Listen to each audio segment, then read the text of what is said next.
and Overwatch. Today we are live with games from the Alaska region, and we have a match today between the Burchell Wolves and the Alaska Playmakers. I want to start off by thanking our sponsors, the Yukon Gaming Club, the Yukon School of Engineering, and Mob Crush for making this season possible. Now to get into the game, my name is Victor Vic Sharp-Watney, and I am joined by the man himself, Dell.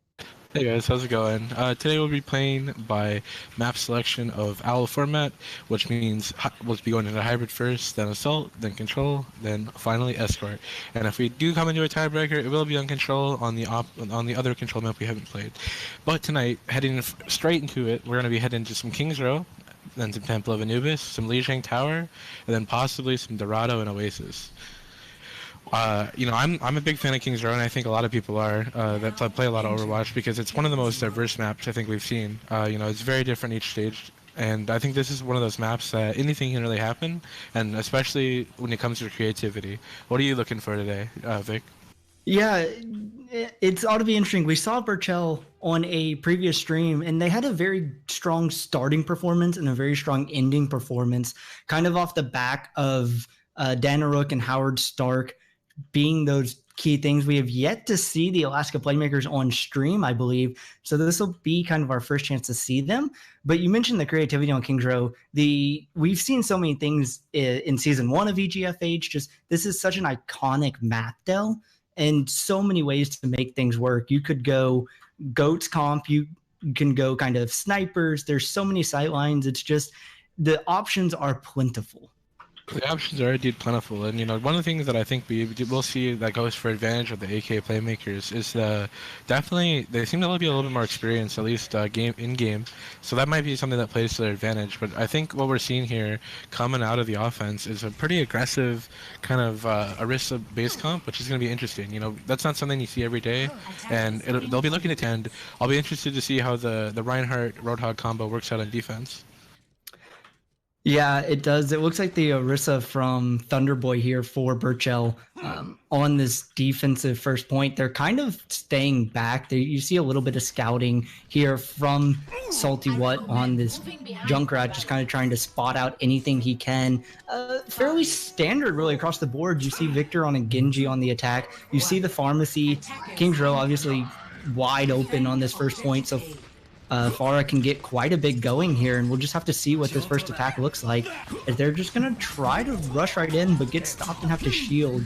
Right at the beginning here, Howard Stark is trying to find something on the Brigitte, is going to get hooked, have to heal up, not going to be enough. The first kill already going over Sandman, picking that up for the Playmakers, and now Burchell is a man down. Salty What's going to fall as Victor picks up another, and with 2 members down already, this is not going good on defense here for the Wolves. They're just going to have to keep trying to push. They're already on to point here for the Playmakers. The charge is going to come in, knocks down Shadowstorm. Thunderboy is going to fall down as well. Supernova is the last one alive and is going to fall, and that should be a very fast point A, Dell. Yeah, that was a very fast point A, and we saw it characterized by that opening pick on Brigitte. We saw Brigitte very far out of position there, and that was just an easy capitalization, especially when you have the Pharah and the high ground control. That's something that we definitely hope to see, that Pharah is punished for taking all that free space. Yeah, and we'll have to see, as the Pharah was trying to push up pretty far forward into the streets and kind of got chunked down for it. Victor's also getting a nice bit of his health taken away on this Genji. He's just looking for a flank. They didn't have to use an ult, so they are getting close to their ult economy. Genji is at 90% if he can stay alive long enough to get that Dragon Blade. The High Noon is going to be the first one out from Danaruk, but it doesn't seem to be able to get anything. Payload's still pushing. All the ults are practically up. Howard Stark is once again going to be the first one dead. Mercy stays alive just barely, and they're going to go for the fight. Dragon Blade's going to come in, immediately gets a couple. Earthshatter came through as well, and they are just cleaning up the members of Burchell here as they push through clean. I think that was almost a delayed team wipe, but just so clean again, Dell. It was a very clean. We did see the 3 ultimates used. Mercy, Valkyrie, Reinhardt, Earthshatter, and Genji played, which is a pretty lethal combo. I'm interested to see how they're going to be setting up this barrage. Maybe perhaps using that Transcendence to protect that Pharah, but we do have a Tyrek from Salty One in the Junkrat for this defense. So we'll see how this goes.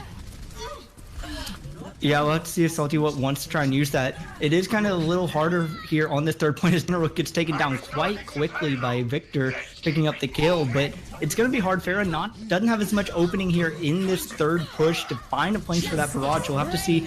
Uses it, and they take down 2 already. The barrage doesn't do much work, but doesn't need to, as Victor and the rest of the team are just pushing through Burchell, and the defense is just so porous right now, Dell.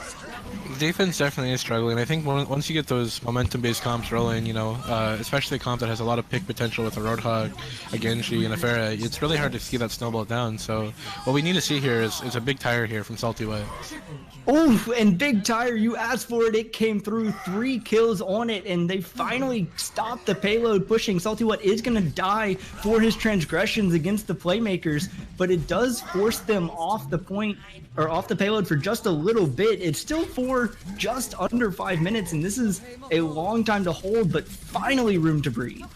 Room to breathe indeed, and you know, we are going to see them sport a Reinhardt Orisa composition, which is definitely going to be better geared for dealing with some of this pick-based comp.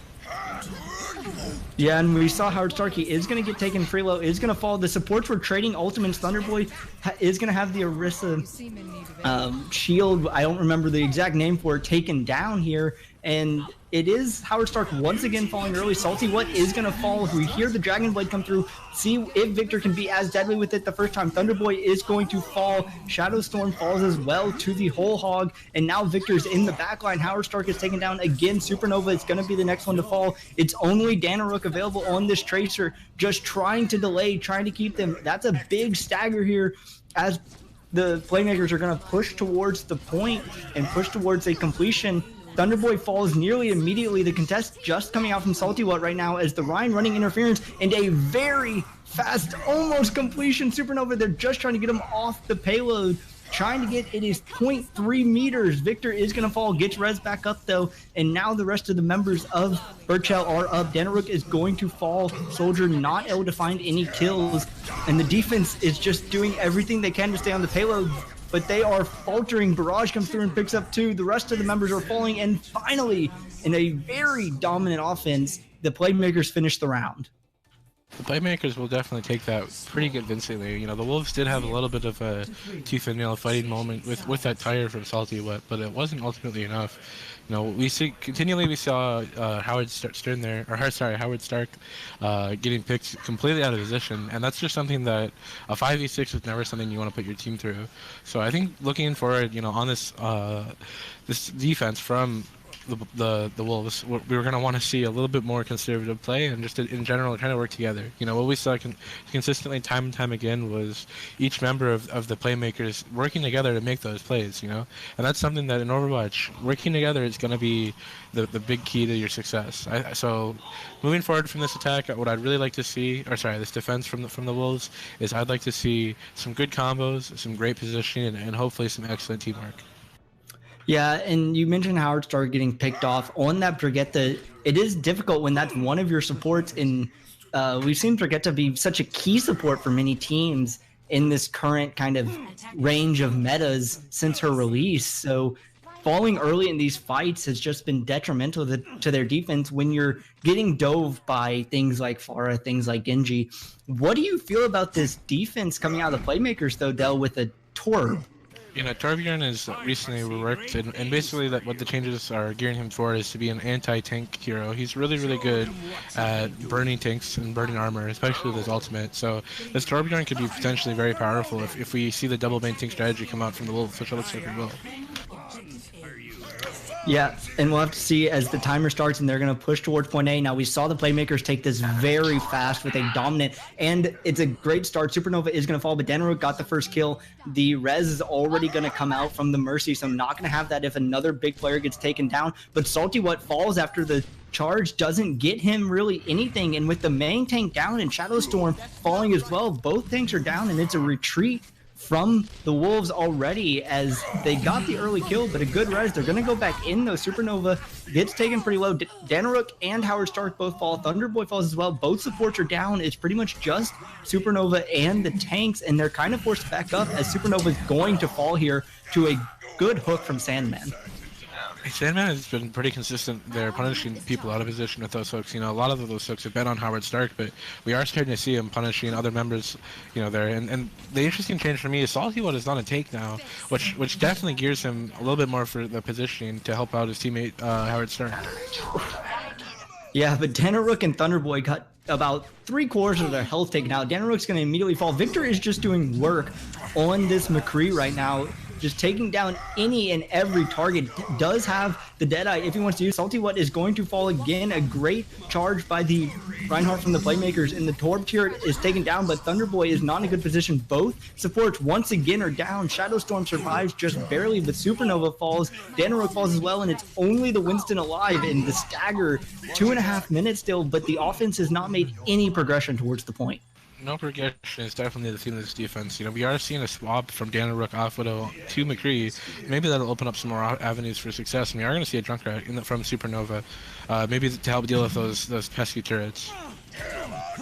Yeah, they got to do something. The Earthshatter comes through. Supernova falls immediately. The Salty What gets a return kill, though. It's 1-for-1. The Ultra's still in favor of the Playmakers. Danarook is going to fall, and the res, I heard a res sound, but I don't see res come through, or was that a Valkyrie, I think, excuse me, from the Mercy. Salty What does fall, and they've pushed up more than I think they've pushed up at any point in this offense, but it's still so difficult. We see a Diva come flying in now from Supernova. Yet another switch here for the Wolves as they're trying to fight. Transcendence is going to come through and just top off the members of the Playmakers. The charge comes in, but it doesn't get anything. The Torb Tower is the first one to fall. We hear the Torb Ward. Howard Stark is the first one down. Supernova is going to get demeched, but the Mercy is down, and the supports are now down for the Playmakers. This is the chance for the Wolves as they're going to push in and try to find something. Supernova falls. The Reinhardt falls. It's pretty much just Torb and his turret on point, and Torb is going to get taken down. And finally, with only a minute on the clock, we see the Wolves offense work.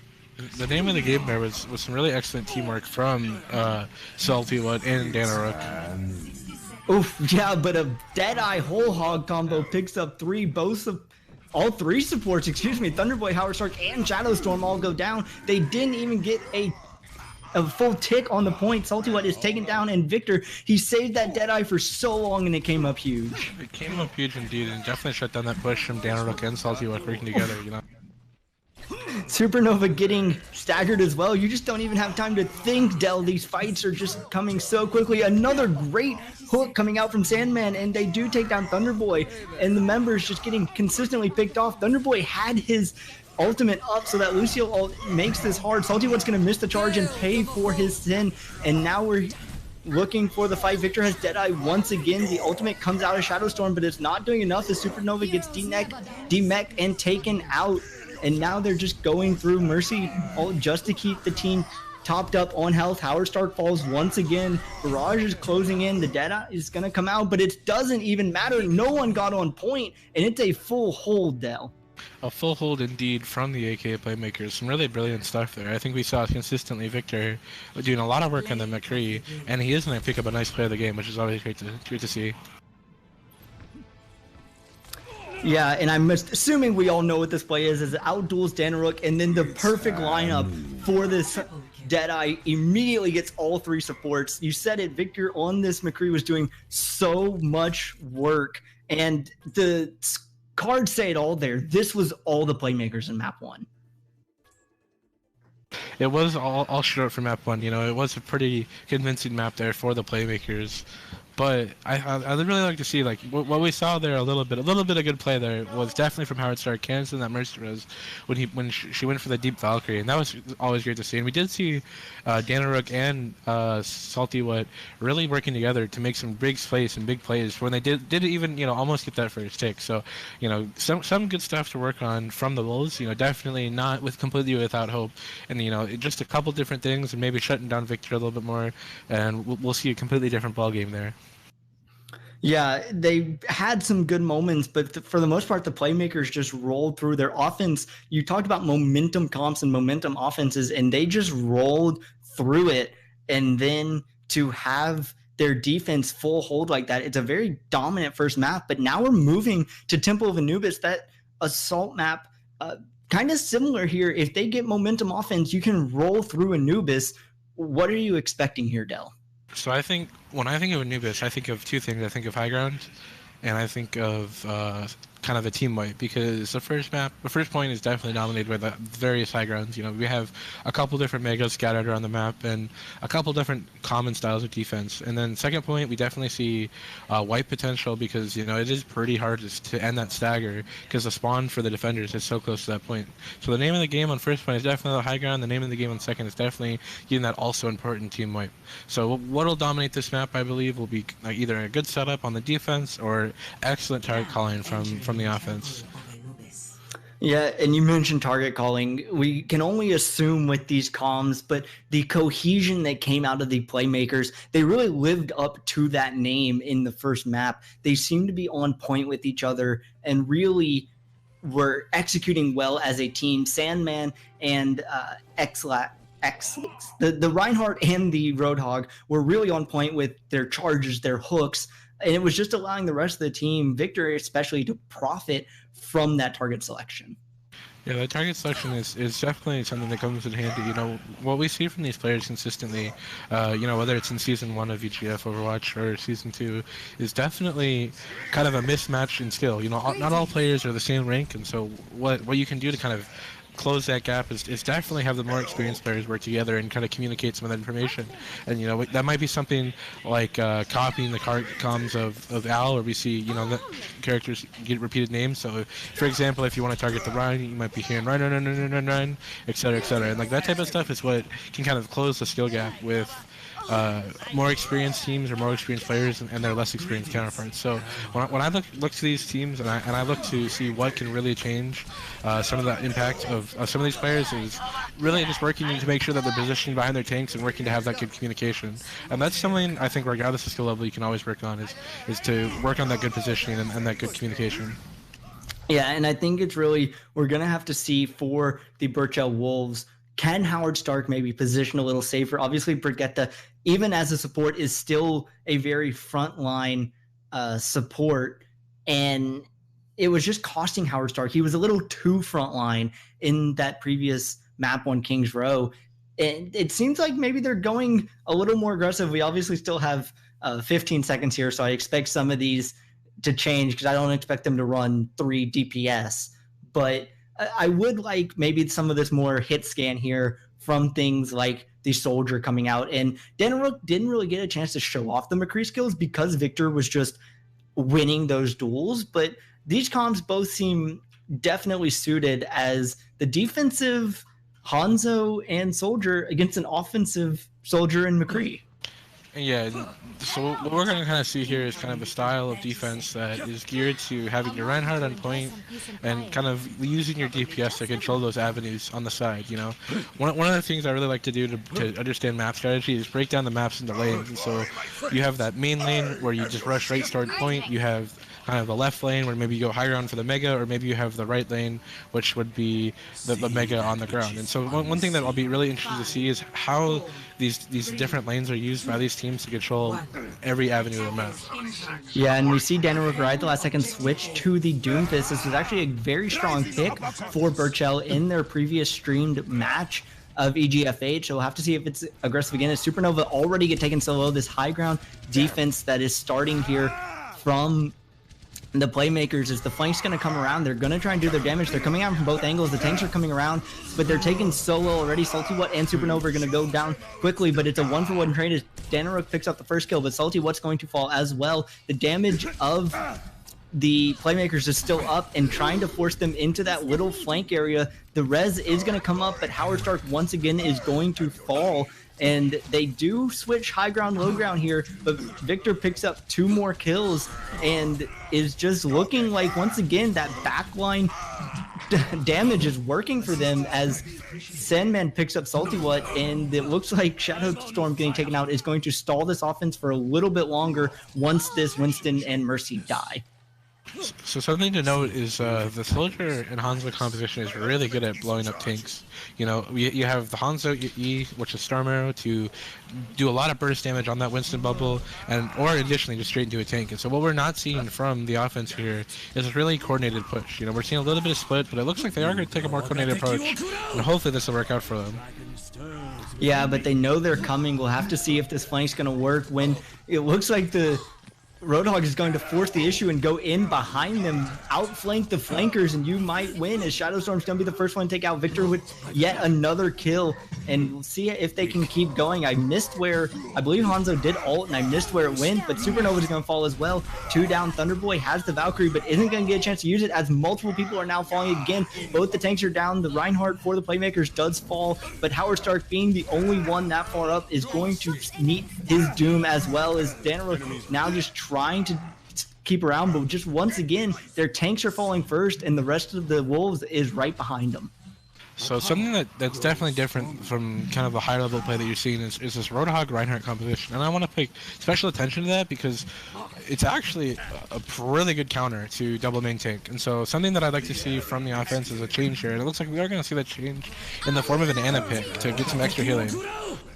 Yeah, but they have ults and they're going in. We see Hanzo's ult is going to pick up Thunderboy. He had the Valkyrie, not going to be able to use it. The Mercy being down could be so key here. And now the ultimate is going to come out from Shadowstorm, trying to use something here, get something back, but just isn't finding it. Ana falls.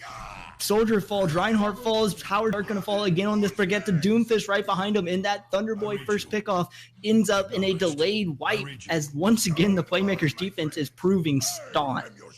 Very staunch defense indeed. You know, I really I think that what we need to see is just an all-out push. You know, maybe a Lucio, perhaps for one of the 3 supports. We are going to see the swap to Diva instead of Mercy, so that might be some extra help taking pressure off the shield.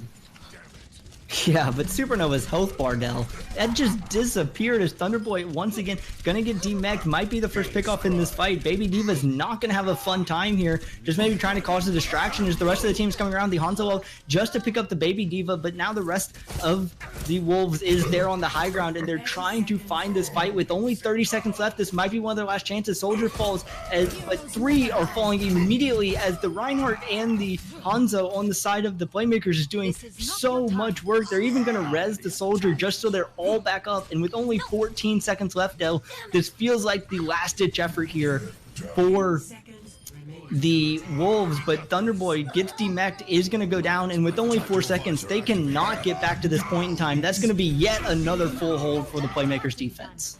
Big full hold indeed. You know, one of the things that's definitely very noticeable from the side of the defense, from the side of the Playmakers, is kind of a very core focus. They're not very splitting too much. They're pretty much centralized all around one hero or one kind of activity trying to kill something. And I think that's making the big difference there. What we saw continually time and time again from the Wolves is kind of the same approach to the same problem. And that's something that they didn't find any success with. And honestly, I think that what we needed to see from them is a change in plans. You know, maybe taking a literal different approach, maybe rushing straight to the point or rushing straight at their opponents, but trying that same thing over and over again, but with some hero swaps, just didn't seem to work for them. So I think, Vic, heading into this defense, I'll be interested to see what they're going to pull out. Yeah, and we've seen Burchell pull out some very interesting picks in their previous stream, especially kind of once things started going against them. And it looks like right now they're sticking with Wrecking Ball and Bastion on defense. You know, that's something you see in your comp games, and you think you might not have the best chance at winning, but, you know, the one thing I am missing is a symmetric pick. A symmetric pick would enable that Bastion and that Hamster to start from a pretty high position, but maybe they have some prior planned strat to fight around the Bastion already planned. But, you know, this is definitely an atypical comp and an atypical setup, but I'm anxious to see how it can work out for them. Yeah, I imagine it looks like they're just going to post up on that original high ground with the Orisa shield, just trying to do for the Bastion. I will say for Howard Stark, playing Hammond here gives him a chance. He can be a little more aggressive. He can be a little more of that frontliner that we saw in the Brigitte and survive it. So the fact that they're going with this comp could work out as the Denrock gets taken out. Victor with yet another snipe, proving to be really good on these pickoffs and these snipers. The Orisa shield goes down and Wrecking Ball is going in. Howard Stark trying to find something there, but isn't really able to do much because his team is not there with him. And they're just going to turn around and focus this Hamster down as he's going to get knocked out. I'd imagine relatively shortly. He's trying to get away, get back to his team. He is going to survive for now. It does delay the push for a minute and allows Denrock to get back. Salty What gets taken down fairly low, but the Sniper Duel V2 goes in favor of Danaruk, but the res is going to come out. Victor's right back up, and at that point that the Widow can keep shooting down on the Wolves defense as Salty was taken down by the Genji. The backline dive is now there for the Playmakers, but Salty What is going to get rezzed up. Supernova does fall, losing 1, losing 2 now for the Wolves. They are on point trying to hold this defense and just trying to force them out, but they are at a numbers disadvantage, and Sandman is going to be able to help take down Thunderboy, and the charge comes through picking off Shadowstone. Denaruk is going to fall, so is Howard Stark. Did get the ult off, but it doesn't matter. They only need 1 tick, and I don't think anyone can get there before this ends. Doesn't look like we are going to see the AK Playmakers take that map, convincing the Anubis. And, you know, what we did see is a little bit, again, like some embers or some sparks of a defense there. But we are going to see the play of the game go to Haji and Mercy. Yeah, and this is going to be during that offensive push, just rezzing up, getting the res off, I believe, was on this play. It doesn't look like it. Just healing up the team, really, being so key when that Hanzo ult came out, trying to get the last-ditch effort, and 22 defensive assists. That's pretty impressive for a Mercy. Impressive indeed, and that's one of the things that I think enabling your teammates is the name of the game with Mercy, and that's definitely what we saw there with some pretty great movement there. I think, again, highlighting the Wolves play, not all is not lost for them. They're definitely a more inexperienced team that needs a little bit of work, but there's definitely strands of something. You know, obviously there's major changes such as Howard Stark definitely needs to really play back with his team. He's thinking of himself more as a tracer, a Genji perhaps, really poking at the front lines when he really needs to focus down on enabling one of his tanks. I think that would be the best play style for Brigitte, you know, picking a buddy, say, hey Reinhardt, hey Salty, what, you're my new best friend, let's stick together always and forever. You know, also we're going to definitely need to see some of these duels are taken in ways that they shouldn't be. You know, on defense there, for example, we saw Danaruk standing way outside of his shield when, you know, he gets simply have contested Victor from behind a shield with no pressure on him whatsoever, and you know those are two big things that contribute to really hard, like you make yourself have a hard time. You know, if you're constantly in a position and you're taking a duel that's completely unfavorable for you, that's just going to make your life really, really hard. So hopefully heading into these later maps, you know, we are going to be heading into Lijiang Tower, you know, definitely more aggressive and close quarters map. Hopefully we see some more aggressive play be rewarded from Howard Stark and the rest of the Wolves. Yeah, and you hope that aggression is going to be rewarded because we are on to Lijiang now, map 3 in this series. And for the Wolves, this is match point. We are going to, reminder, we do play all 4 maps no matter what here, but down 2-0, they have to win this map to have any hope of coming back in this series. And from what we've seen of the 6v6 and the really 6v5 skirmishes that we've had all series, you would think Lijiang's going to be a little bit in favor of the Playmakers here, but we've seen the scrappiness of Burchell at times when their backs are against the wall. They've had some good plays and some good moments. They need to translate that into an entire map, and Lijiang, you can't get any more back against the wall than right now for Burchell. Back against the wall, but you have to remember this stuff does happen in pro play, and this is definitely not out of the realm of possibility of a comeback, and everyone loves a good story. So what I would like to see here from these comps is some good old-fashioned brawling, and let's just see them fight to the death, and let's see them fight aggressively. Yeah, and I think we might get that, Dell, because we see the Wrecking Ball back on Howard Stark. We see a Diva matching up with that. And with having Soldier Genji being your damage here, this looks like it's a comp that's built to be a little bit scrappy against Doomfist and a Pharmacy. So we'll have to see Danaruk already taken so low, though. The first shots coming across Howard Stark trying to get there. Supernova is going to be the first one taken out, though. Thunderboy is in trouble as he's going to fall. The Soldier falls as well. Salty What is going to get demeched and go down. And Danaruk is trying to get on the point to cause a distraction, but it's 1 against pretty much 6 here on the point, and the point unlocks and immediately will get captured here by the Playmakers as Howard Stark and Danaruk aren't able to prove a distraction. The distraction is not working out for them, but we are going to see the point get captured here by the Playmakers, and a scattered fight is going to start with the Wolves.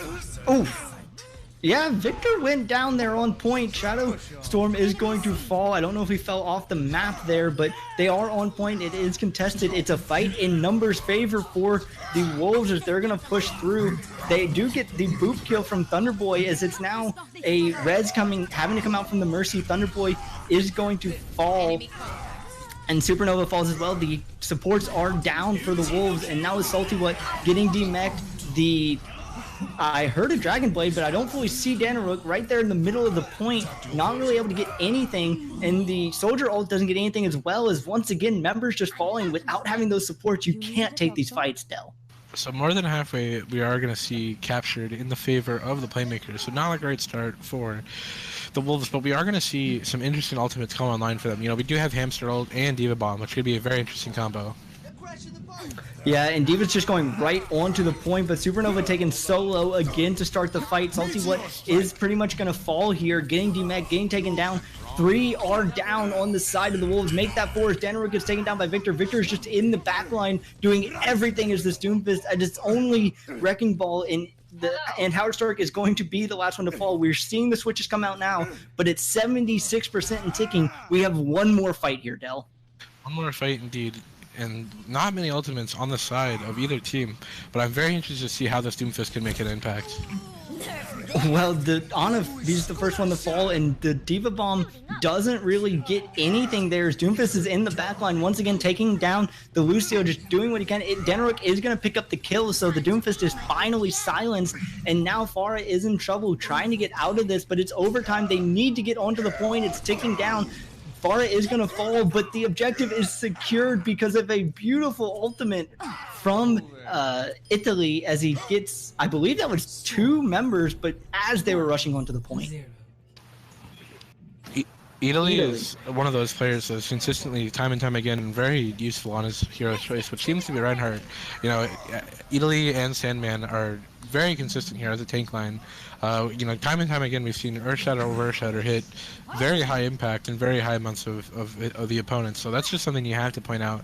The interesting thing, we are going to see Sandman swap to a Tracer here.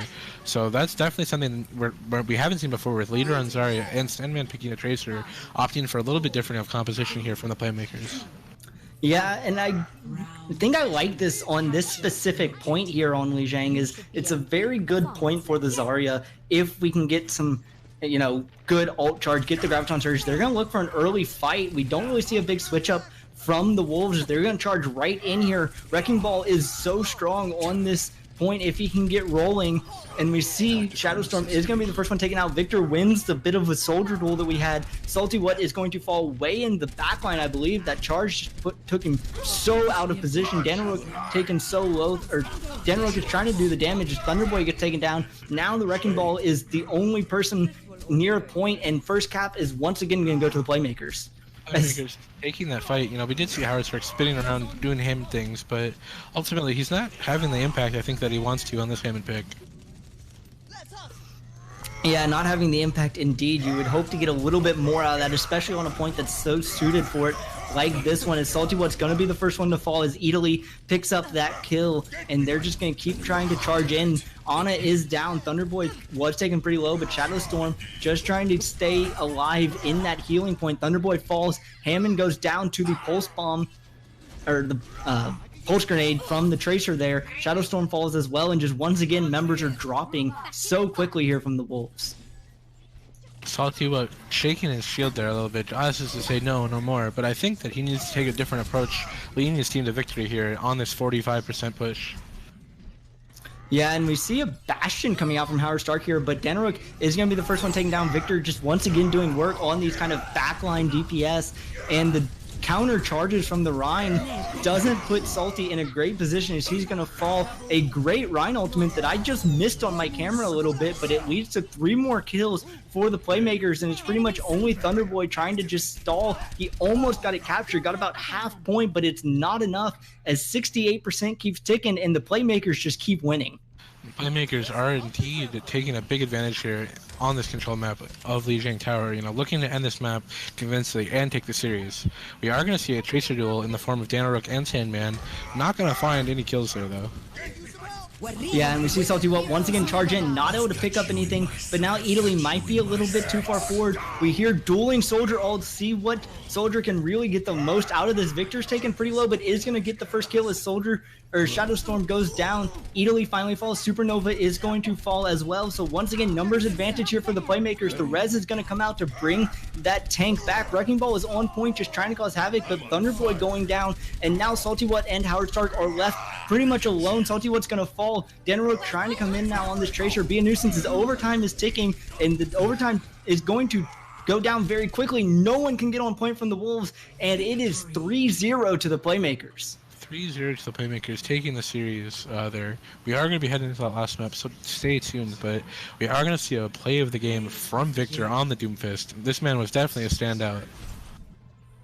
Yeah, that Doomfist getting to the backline on that first point, just taking out the supports single-handedly at times, as we see Supernova, Shadow Storm all fall, Danaruk fall as well. Victor was just dominant on that Doomfist on the first point. Dominant is a definite good descriptive word there, because we also saw Victor just camping the high ground. You know, he was completely uncontested there on the control center, and that's one of those maps where when you have that ledge of freedom there to really just sit there and do whatever you want, it's really difficult for anyone else to find purchase. You know, time and time again we've seen various degrees of success from the Wolves, but what we definitely didn't see was any challenge for that high ground, and that's something that moving forward they're definitely going to have to make a plan for. Yeah, absolutely. And it looks like we are actually going to see the GGs come out from the Wolves. They seem to be forfeiting the fourth map here to the Playmakers. They will have to see, you know, give us just a quick second, guys, to finalize everything here that we're going to see, and we will be right back with an update. Thank you guys for sticking with us through the break. The Burchell Wolves have forfeited map number 4, so it will be the Alaska Playmakers taking this series 4-0. So thank you guys for tuning in to this Week 6 matchup with the, as I said, the Alaska Playmakers taking the victory. And you can make sure to follow us on official EGF, on Twitch and Twitter to keep updated with all of our announcements coming through the season. And once again, this season would not be possible without the support of our sponsors, the Yukon Gaming Club, the Yukon School of Engineering, and Mob Crush. I am Victor Vic Sharp Watney, and you can find me on Twitter at the Vic Sharp. You can find me on Twitter as @DelOverwatch. Definitely make sure you tune in tomorrow. We're going to have another beautiful set of Alaska matches, and always keep that competitive Overwatch field here at EGF, and we'll see you later.